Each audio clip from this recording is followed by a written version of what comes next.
کہ جب اللہ تبارک و تعالیٰ نے اپنے محبوب علیہ السلام کو ہجرت کا حکم عطا فرمایا تو آپ سیدنا صدیق اکبر رضی اللہ تعالیٰ عنہ کو ساتھ لے کر ہجرت کی رات آپ سفر پر چلنے لگے تو سیدنا صدیق اکبر رضی اللہ تعالیٰ عنہ کا ایک بڑا عجیب معاملہ آپ کو دیکھنے کو ملا کہ کبھی صدیق اکبر حضور علیہ السلام کے آگے چلنا شروع ہو جاتے، کبھی سیدنا صدیق اکبر حضور کی سیدھی جانب، کبھی اس طرف آپ چلتے، کبھی پیچھے کے رخ کی طرف چلتے۔ تو حضور علیہ السلام نے پوچھا کہ یا ابا بکر، اے ابو بکر، ما لک تمشی ساعتم بین یدی و بین خلفی، تجھے کیا ہوا کہ تو کبھی آگے چلتا ہے کبھی پیچھے چلتا ہے، کبھی میری دائیں جانب جاتا ہے تو کبھی میرے بائیں جانب چلتا ہے۔ تو سیدنا صدیق اکبر رضی اللہ تعالی عنہ نے عرض کی، یا رسول اللہ، آگے چلتا ہوں اس لیے کہ مجھے خوف ہوتا ہے کہ کہیں کوئی دشمن یہاں سے آپ پر حملہ نہ کر دے، پھر خیال آتا ہے کہ کہیں کوئی آپ کی طرف سیدھی جانب سے نہ بڑھ جائے، خیال آتا ہے کہ کہیں کوئی پیچھے سے آپ کو نقصان نہ پہنچائے، کہیں بائیں جانب سے آپ کو کوئی نقصان نہ پہنچائے، تو اس لیے کبھی میں پیچھے چلتا ہوں، کبھی میں آگے چلتا ہوں، کبھی میں دائیں اور کبھی بائیں جانب چلتا ہوں۔ جب یہ سارا معاملہ دیکھا نا، پوچھا کہ یا ابا بکر، اے ابو بکر، لو کان شیء احببت ان یکون لک دونی، کیا تو یہ چاہتا ہے کہ مصیبت آئے تو تجھے پہنچے اور مجھ تک مصیبت نہ پہنچ پائے؟ تو سیدنا صدیق اکبر رضی اللہ تعالی عنہ فرماتے ہیں، نعم یا رسول اللہ، پیارے حبیب میری تو یہی خواہش ہے، والذی بعث بالحق، یا رسول اللہ اس رب ذوالجلال کی قسم جس نے آپ کو حق کے ساتھ مبعوث فرمایا، ہاں میری تو یہی پسند ہے کہ اگر مصیبت آئے تو وہ میرے قریب آئے اور مصیبت سے آپ کو ذرہ برابر بھی تکلیف کا احساس بھی نہ ہو۔ سیدنا صدیق اکبر رضی اللہ تعالی عنہ اس قدر حضور علیہ السلام سے والہانہ عشق و محبت رکھتے تھے،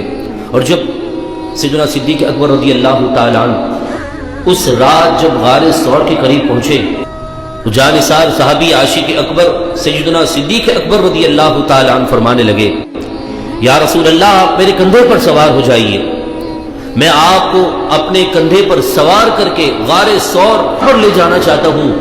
جہاں پر اللہ تبارک و تعالی ہماری حفاظت فرمائے گا۔ پھر آپ علیہ السلام سیدنا صدیق اکبر رضی اللہ تعالی عنہ کے کندھے پر سوار ہوئے، آپ اس جگہ پر پہنچے تو سیدنا صدیق اکبر رضی اللہ تعالی عنہ نے فرمایا، یا رسول اللہ آپ یہی ٹھہر جائیے،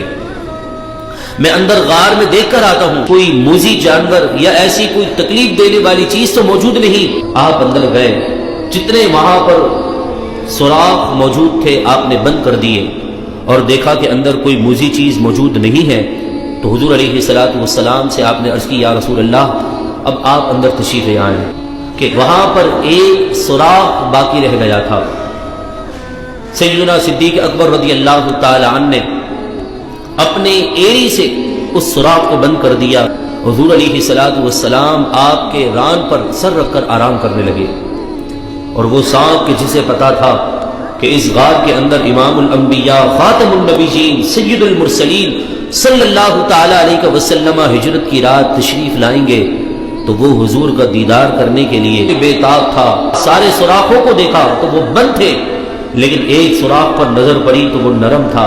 سانپ نے اس نرم جگہ پر ڈسنا شروع کر دیا، اور وہ سیدنا صدیق اکبر کی ایڑی تھی۔ سانپ کا زخم، سانپ کا ڈسنا کتنا تکلیف دہ ہوگا، تکلیف کا احساس ہونے لگا سیدنا صدیق اکبر کو،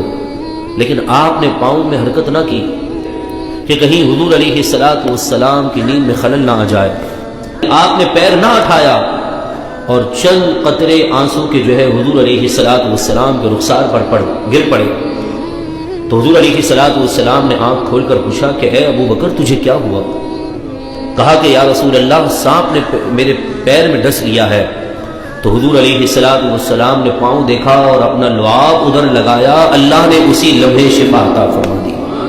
اعلیٰ حضرت امام اہل سنت فرماتے ہیں، جس سے کھاری کنویں شیرہ جاں بنے، اس زلال حلاوت پہ لاکھوں سلام۔